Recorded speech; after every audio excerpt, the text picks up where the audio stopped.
NCP में अजीत पवार की बगावत के बाद शरद पवार का बयान भी सामने आया है। शरद पवार ने कहा है कि जनता का समर्थन उनके साथ है। मैं मजबूत हूं और जनता इस खेल को बर्दाश्त कतई नहीं करेगी। इस वक्त की ये सबसे बड़ी खबर आपको बता रहे हैं। एनसीपी में जो बगावत हुई है उस पर शरद पवार का बयान सामने आ चुका है, जिसका इंतजार था। हम मजबूत है, जनता इस खेल को बर्दाश्त नहीं करेगी। यानी कि वो ये समझ चुके हैं कि अब कोई ऑप्शन उनके पास नहीं बचा है, क्योंकि शपथ ले चुके हैं अजीत पवार और उनके साथ तमाम एनसीपी के बड़े चेहरे।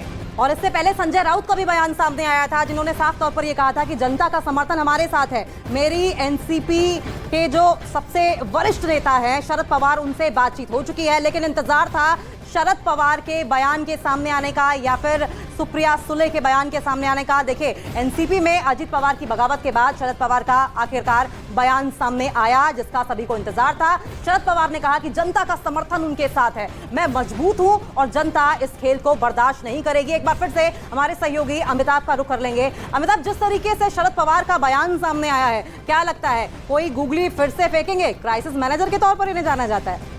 देखिए, क्राइसिस मैनेजर मुझे लगता है अजीत पवार अगर महाराष्ट्र में अगर पूरी की पूरी एनसीपी की जड़ें मजबूत करने में अजीत पवार का जो रोल रहा है वो शरद पवार भी जानते हैं। शरद पवार की अपनी छवि है। शरद पवार महाराष्ट्र के सबसे बड़े नेता में माने जाते हैं। राजनीति के माहिर चाणक्य तक उनको कहा जाता है। वो शतरंज में जो एक जो जिसे घोड़ा कहते हैं हिंदी में, घोड़े 1 2 ढाई चलता है, तो 1 2 के 2 ढाई दाएं तरफ चलेंगे या बाएं तरफ या पीछे, ये महाराष्ट्र की राजनीति में आज तक कोई पकड़ नहीं पाया था। तो मुझे लगता है कि अभी उनको ये बड़ा झटका लगा है। अभी वो अपने शतरंज में अपने मोहरों को पुख्ता करने में लगे हुए होंगे। लेकिन अजीत पवार काफ़ी दिनों से जो परेशान थे एनसीपी में, वो उनका टूटना ये बहुत बड़ा संदेश दे रहा है। अगर 30 विधायक आपको वो बयान भी याद होगा जो हाल ही में अजीत पवार ने दिया उनकी महत्वाकांक्षा मुख्यमंत्री पद को लेकर। इससे पहले भी कई बार हमने देखी, 2024 के लिए भी वो तो अभी से दावा कर रहे हैं।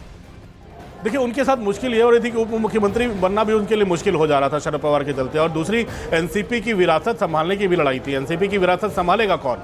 और अजीत पवार, जिनको पूरे के पूरे एनसीपी के नेता अजीत दादा बोलते हैं, वो अजीत पवार अब अगर अपने आप को अगर नेग्लेक्टेड या हाशिए पर महसूस करें एनसीपी की राजनीति में शरद पवार के इस्तीफे के ड्रामे के बाद, तो इस एनसीपी को टूटना ही था।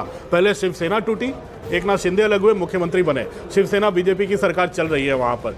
दूसरी एनसीपी, अब बीजेपी को ये कह सकती है कि वहाँ कोई भी अलायंस स्टेबल नहीं है। ये विपक्ष की एकता को सबसे बड़ा झटका है महाराष्ट्र की राजनीति से। महाराष्ट्र से फाइनेंशियल कैपिटल कहा जाता है, जहाँ सरकार बनाना कांग्रेस हो या बीजेपी सबके लिए बहुत महत्वपूर्ण रहता है। वहाँ पर अब शिवसेना का टूटना, हाँ ये बात और है कि जो एंटी डिफेक्शन लॉ है उसके हिसाब से 2/3 चाहिए। लेकिन अगर शिवसेना उतने विधायक जुटा सकती है तो अजीत पवार जिन्होंने शपथ ले ली है, मुझे लगता है कि जब शो ऑफ स्ट्रेंथ होगा तो इतने विधायक जरूर जुटा लेंगे, अगर अभी 30 का दावा कर रहे हैं तो।